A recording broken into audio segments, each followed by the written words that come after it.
think your mic's muted, Raul. Yo. Y'all can hear me? Can you guys hear me? Yeah, no. Yes. My bad. Yo, what's good, everybody? What's good, guys? Yo, what up? Raul. What's up? Yo. Y'all just seen that game? Which one? Tom Brady and the Rams? Haven't. All right. Okay. So, what's good, everybody? My bad for like the last minute, like super early webinar. Normally we do the webinars like at 8, 9 o'clock, but I have some things that I have to attend to later, and I don't want to leave you guys hanging. So what I'm gonna do, like always, is pretty much just a regular chart breakdown. We're gonna cover silver, we're gonna cover GJ, we're gonna cover gold, look at some potential setups for the week and what we could potentially expect.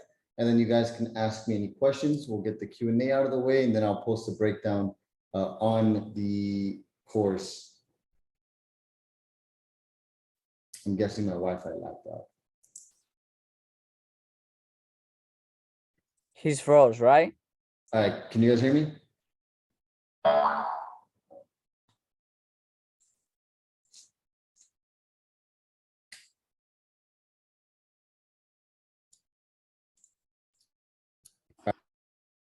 I had lagged out there for a second. Yeah, I don't know what's been going on with my Wi-Fi. Can you guys still see my screen or no? Nah. Yeah. All right.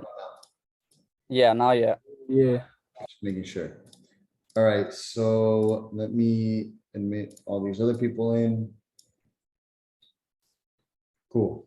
All right. So I'm gonna start the breakdown with gold. So I actually recording, I think. Oh yeah, you are now. Yeah, it should be recording.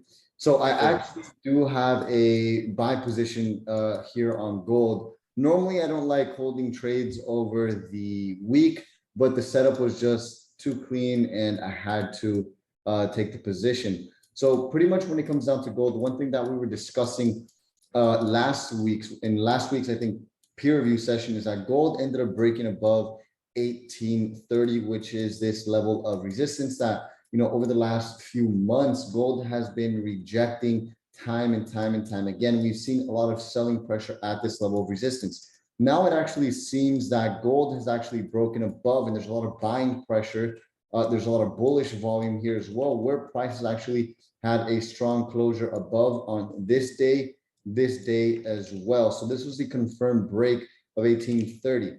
So one thing that we always speak about with inside of the group is that once a level of support or a level of resistance breaks, just simply wait for the retest. That is going to be the best buying opportunity for you to potentially take a trade. Now, when it came down to this day, I didn't know, but I had pretty much made the assumption that gold wasn't going to actually Hello. retest. Yeah, he's lagged. That happened again. Yeah, he's lagged out.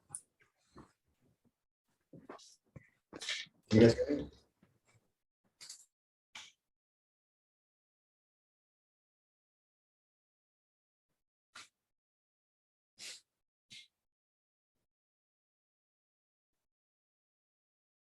A webinar.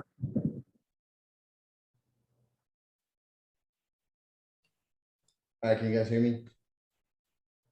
Yeah. Yeah, I don't know what's up with my Wi-Fi. I've been having Wi-Fi issues for like the last 2 days. But basically what I was saying with gold is, or not just gold, with any currency pair really, is the best buying opportunity for you after a break is going to be a retest. Why? Because we're waiting for that buying pressure to be established. We're waiting for a level of support to be established, and especially with the situation that's going on here in gold. So if you go down to the 4-hour time frame, we have a nice cross of the moving averages. We have nice higher highs and higher lows. So here's a low, here's a higher high, or a high in this situation, higher low. And now this is our current structure point, higher high. So we have 2 rejections here, making this a potential higher low point at about 1827. So when it came down to me actually buying gold, the first signs of a rejection were this bearish candlestick here. Notice how price tried pushing under 1830, but then ended up closing back above. Pay attention to the next 2 following 4-hour candlesticks. both rejected 1830 and this 21 SMA very nicely. At that point in time, that's where I actually started to look to take on buy positions. And once this candlestick actually closed, this pin bar candlestick is when I took my buy position with my stop loss under these lows here. Not too much under the lows, but just enough so where if price would actually break under these lows, then we would probably see gold continue to go down at that point in time. So I took a pretty aggressive entry here because I wanted to get into a trade as close to 1830 as possible. And I know this is a very, very strong buy signal here. Now, all I'm simply waiting for is for gold to push up probably into this 1843 level, then potentially 18. And we'll look for 850. Let me mute everybody real quick and let everybody else in the trade, let everybody else in the webinar. But we have one rejection here. We have a second rejection here, multiple rejections of 1830 here. And then we have the buy signal here. So that's why I ended up taking a long position there, along with this little double bottom pattern. So I'm going to be expecting gold to continue to go up. My overall target would be 1850 for about 3.6 times my risk. And potentially when gold is at 1840-ish, I'll probably look to move my stops to break even and start trailing my stop loss. We'll see what happens with gold over the next few hours. It's a pretty clean trade. Again, I'm not really expecting much until London session. Now, when it comes down to silver, it's very similar, the concept itself. So silver ended up breaking above this level here at about, let's call it 24, 23.9. So it did break above this level of resistance. All I'm simply waiting for to look to buy silver again, it's the same exact concept. Waiting for silver to pull back into this 24 level where I'll look to take price up to 24.8. So it's the same break and retest concept that I'm looking at. And again, we're only waiting for these breaks and retests at these major levels because again, we have a level that has support where support is actually established. After support is established, we look to make an entry at really the buy signal that you determine is a strong buy signal, which is a bullish engulfing, a pin bar, a bullish variation pattern, whatever the signal might be for you. Stop loss under support, take profit, your next level of resistance or your previous high. So silver, pretty simple setup. Not really going to look to buy silver unless price comes back down into this area here because this will create the best buying opportunity. But just because price comes down into this area, again, we have to wait for that little consolidation and then rejection to the upside, and we'll look to target 24.8.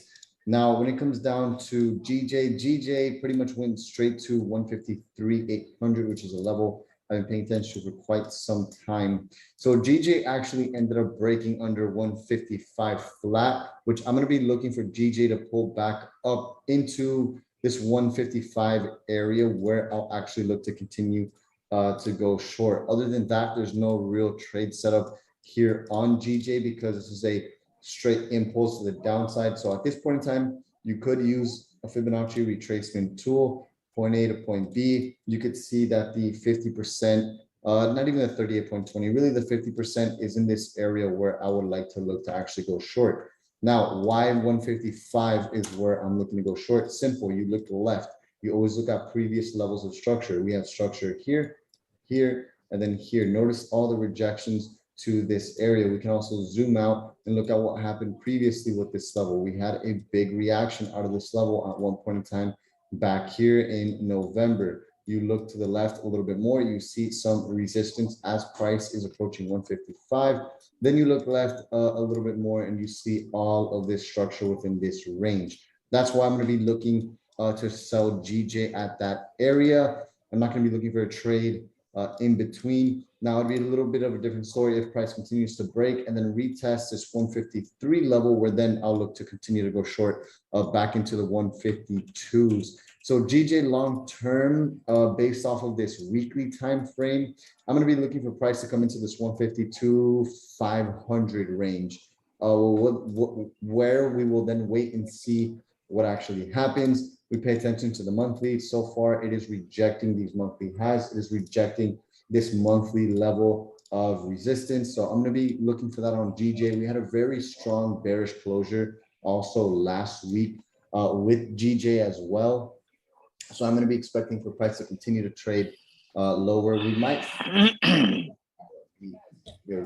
we might see GJ actually struggle around this 153, 140 area before potentially breaking down to 152, 500. But as of right now, again, the only setup I'm looking for is this 154, 155 level.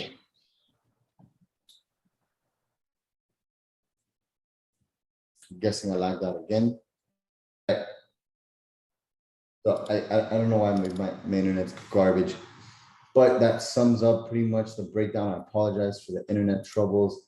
Does anybody have any questions on anything I've covered so far on either GJ, gold, or silver? We also broke down. Any questions? So on GJ, Yeah. so Raul, can you hear me? I see it's a 4-hour level at around 154, 500. Okay. Do you think you could potentially look for shorts there? 154, 500 right here. Is that what you mean? Yep. We could look for shorts there, but the thing is, it's not a significant enough pullback for me to actually want to go short in this area. I see the level you're talking about. You're talking about this area right here. The thing is, it's not a significant enough of a pullback for me to want to actually get in on the trade. You have to think about pullbacks as discounts for you. So you want to think about the bigger the pullback, the bigger the discount, the more reward you could potentially gain on your on what you're risking. Does that make sense? Yeah, got you, bro. Yeah. So that's not why I would look to short GJ there on that area. And it would be like a very short-term trade because there's support at 153, 850. So, you know, that's very, very close. It's like 30 pips. Yo, Raul. How come you traded the market open instead of waiting for London session?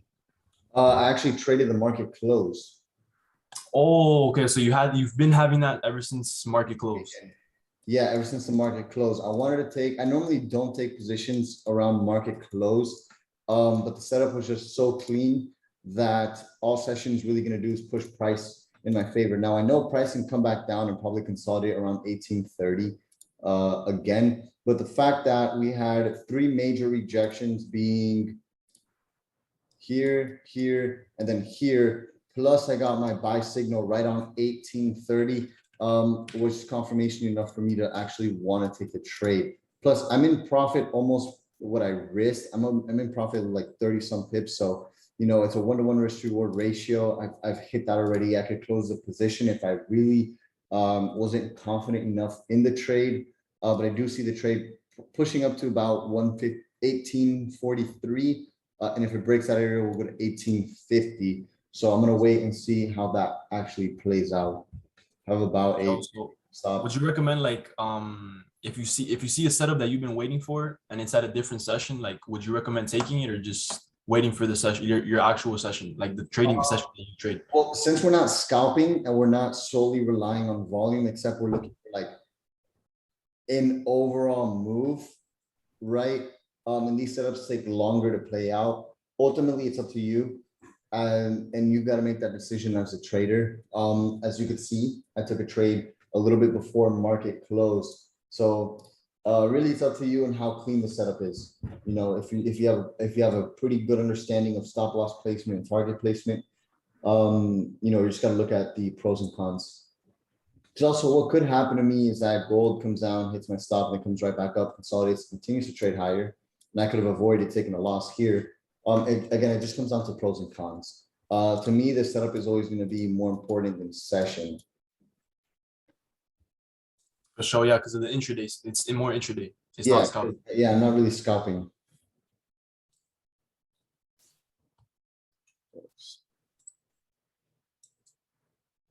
Yeah. Anybody else have any other questions? Yo. What's good, bro?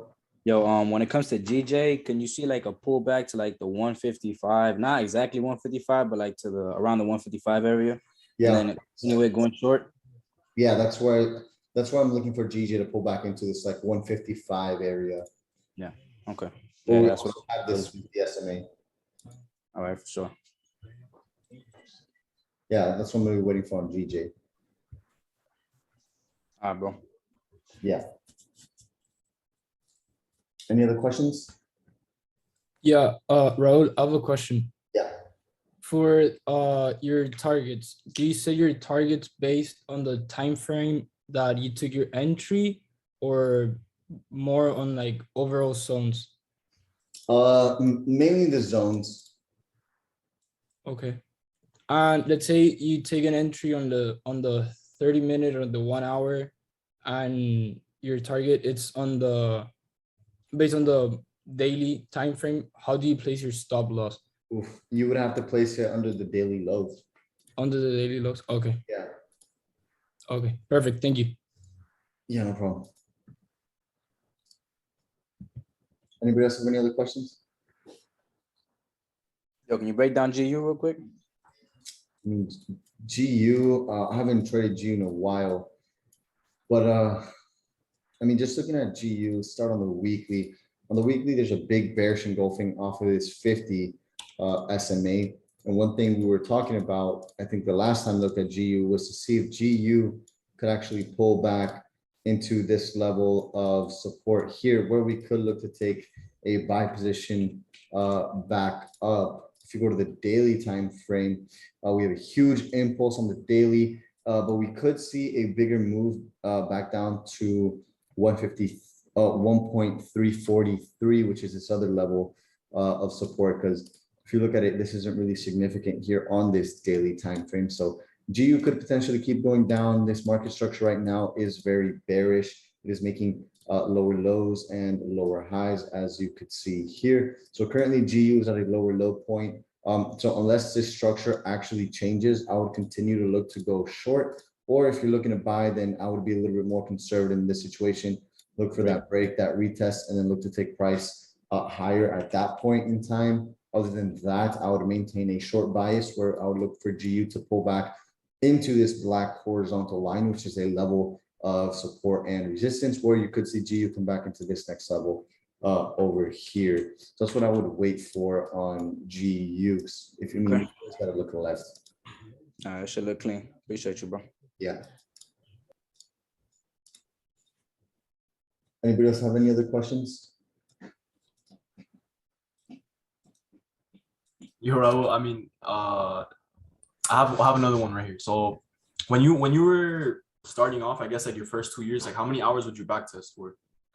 To be honest, I didn't back test like crazy. I back tested pretty much until I had like 500-600 trades and verified that the way I was trading, the way I was approaching the market didn't have an edge. And then after that, I was just live testing, or forward testing is what people like to call it. Oh, but like 500 trades in like however amount of time. Like you would do it in like a week I or a think month. I did it within like a year. Oh, okay. And then that would be your edge. And then you basically just define it off of all those trades. Yeah. Basically is how I did it. Yo, Raul, Yeah. when's your live trading videos coming up? I have one recorded, but I don't have like a bunch. So as I start trading, I'm gonna be adding more and more, kind of just like the webinar section. All right. Yeah, because all throughout when I started this course, all throughout November, December, I barely traded. So I didn't record much content for that section. All right. Are the sections that are missing on the course back up, or are they not? One of them should be. And the video with the trading journal section should have been replaced by now. But I have to remake some of the content. Bro. Yeah. Anybody else have any other questions? Yo, Raul, good night. I have one. When is the best moment to buy if the price has broken above of a resistance? I mean, in the daily price, the price closed above of the resistance, but in one day we have one candle. There goes my internet. When is the best time frame to wait wait the pullback and can buy.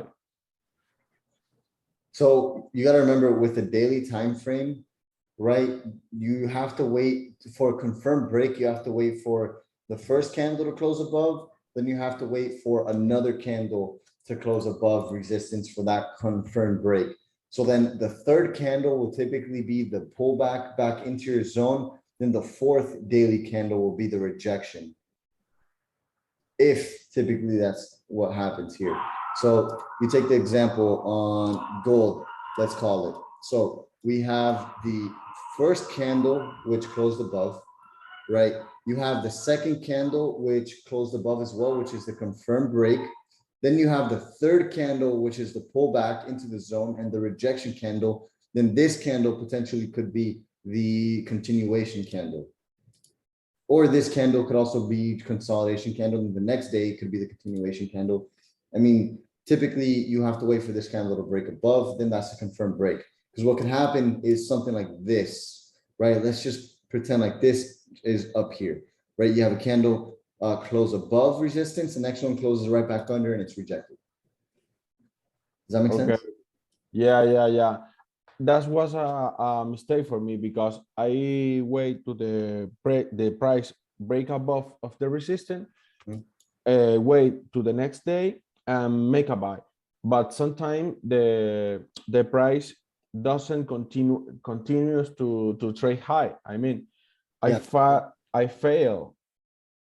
Yeah, you got to remember all time frames have to be in sync. Yeah, man. Thank you so much. Yeah, no problem. Anybody else have any questions for me? Anything they want me to cover? Yo, when's that day trading institution merge coming out? It's coming soon. I don't think I'm gonna do day trading institution merch, but I think I'm gonna do like regular trading merch. That's what I want to do.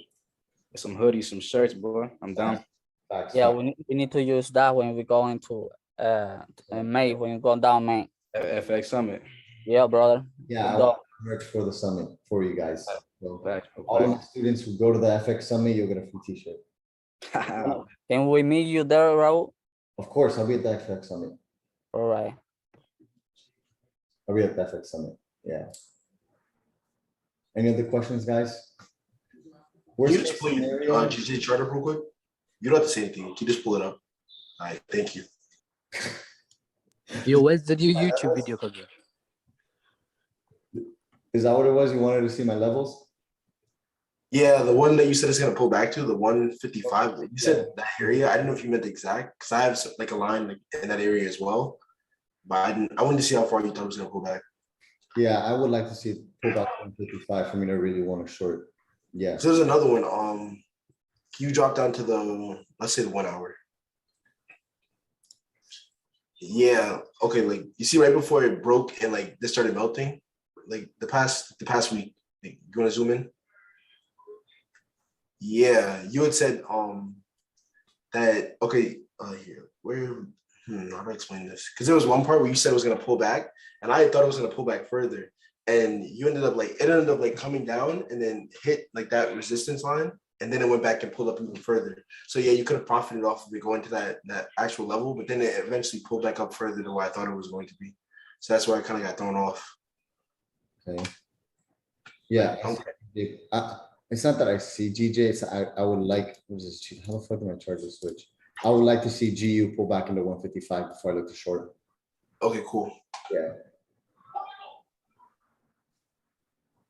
Yeah. You guys got any other questions? When's the new YouTube video coming? I'm not sure.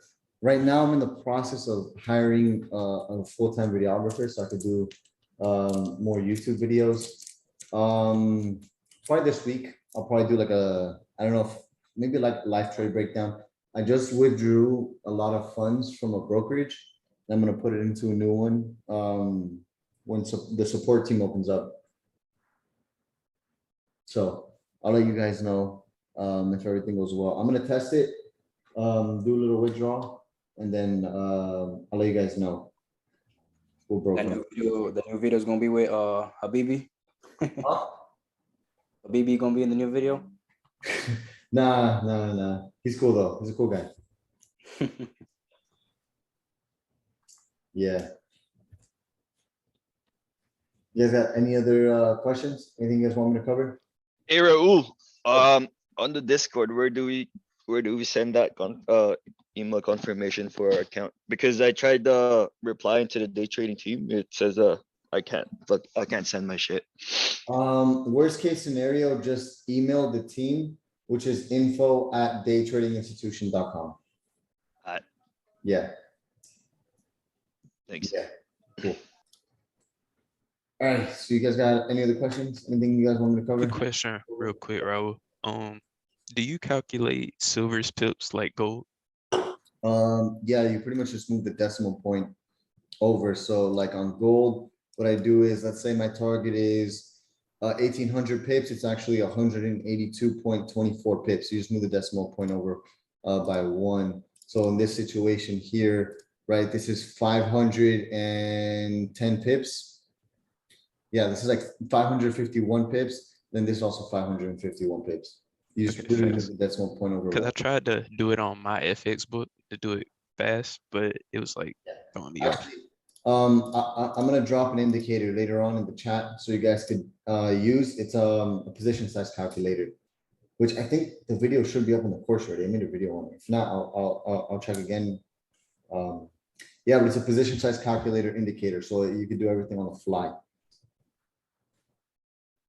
Jero, I got a quick question. Yeah. When is the best time to take a funded challenge of the FTMO or FPMS? Yeah. After you've been profitable on your live account for at least 3 months. Okay. Thanks, man. Yeah, that's the best time. Yo, just to go back on the indicator you were saying, can you show us real quick on TradingView? Just so how it works. It's not on TradingView, it's on your MetaTrader 4. It's just a position size calculator. What I'll do is after this webinar, actually, hold on. I'll drop the link so you guys can download it. Can you also show us how to download it into a NT4? All the instructions will be on the website. I bet.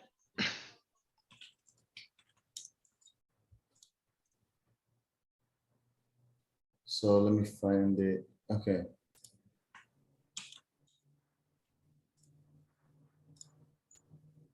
Let me post this in the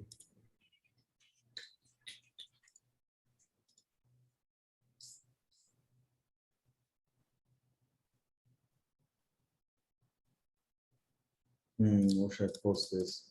I'm gonna post it in the announcements.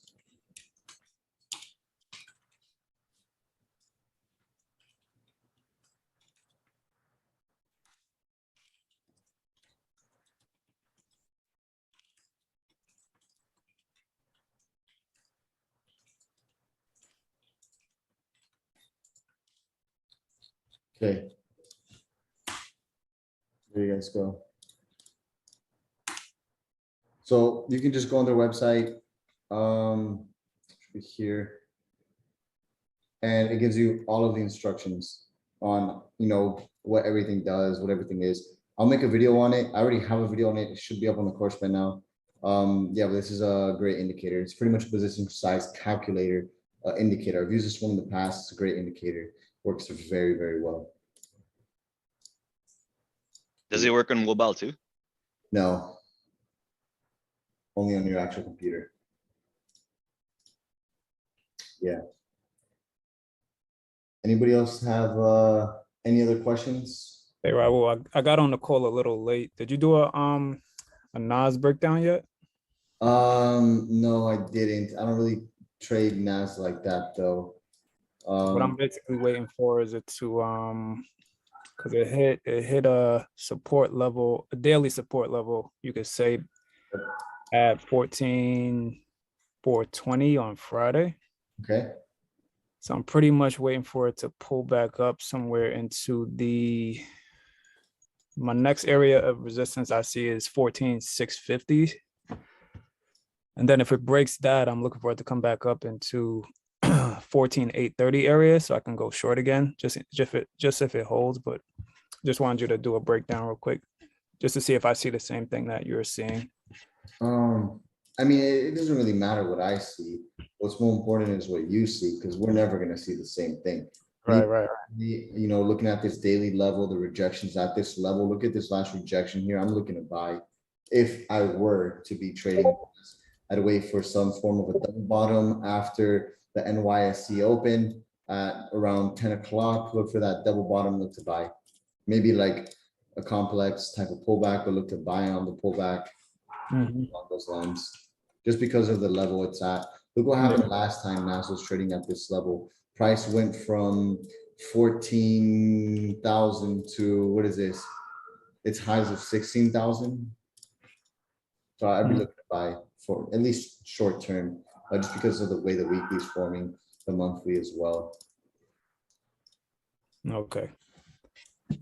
Yeah. Maybe even look to sell around this area here, 14,700. Yeah. Yeah, I was looking at that same area. All right, so I'm just using like your analysis to see like if I'm on the right track. I know we don't see the same things, but if we have like similar analysis, I know like what I'm doing is working. So yeah, I appreciate it. Yeah. Cool. Yo, Raul, I got a question real quick. Okay.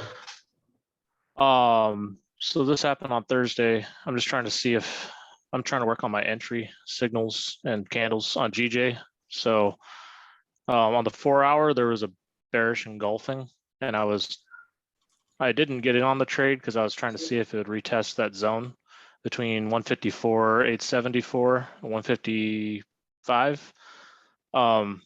But because of that bearish engulfing, I kind of second guessed myself to see if it would test the 154, which it ended up doing. But I don't know if like what your thoughts would be when you see a bearish on the four hour, if that would be enough for you, or if like I was right in waiting to see if it would retest and it just didn't. So you can't catch them all. 54? Yeah, it was like on the 4 hour. It's that first, that bearish engulfing right after that tiny little bullish one right there on the 2200 time frame. So on the 4 hour time frame, you're talking about a bearish engulfing at 154. 154 is right here. Yeah, hold on. Oh, you're like zoomed in. No, sorry, this is back on January 20th. Oh, okay, that makes a little more sense. January. January. Yeah, just like January 20th. Yeah, so is it there this you go. No. or this one? Has to be one of these two. Yeah, you're on the East Coast. Sorry, that's probably why. 2200 would be 1 a.m. for you. Yeah, so you're the 1 a.m. on the 20th. Is the There one you with go. Crystal? Yeah, that one. Yeah, I would have taken a sell in this area because if you break it down to the hour time frame, what you Yep. see is rejection, rejection, rejection again. So I would have taken the short. You could have Okay. waited for what were you waiting for exactly? I guess I was waiting for it to pull back up into, I have a support zone kind of right around 155, 154 to 155 area right there. 154 is way, way, way down here. So 155. Yeah. You mean 155 and 156? Oh, I guess. Oh, you're way up there. I was talking about like right 3 candles before close last week, but kind of like down there by the very end before it breaks your support line. Before it breaks this support line. Yeah, that one. That one that goes right through the like Oh, there. That one. Yeah. Yeah, no. I wouldn't have taken a sell there. I would have Okay. waited exactly where you were saying retest and then look for that rejection down. Okay. Yeah, so you Yeah. did well by not taking a sell there. All right. Yeah, this would have been an impulse sell based off FOMO. The market just opened right there when it sold. Right here? When it melted, yeah. It was Thursday, like at 6. Yeah. Yeah, that wouldn't have been a good play. Cool. So, any of you guys got any other questions before I end the webinar? Nope. All right, so later tonight, probably a little bit earlier than London session, I'm gonna be in the live trading room, so you guys can come on, ask me more questions to kind of compensate for the shorter webinar. I do apologize again for the random, notice. But I have some things I gotta attend to. So I'm gonna stop the recording.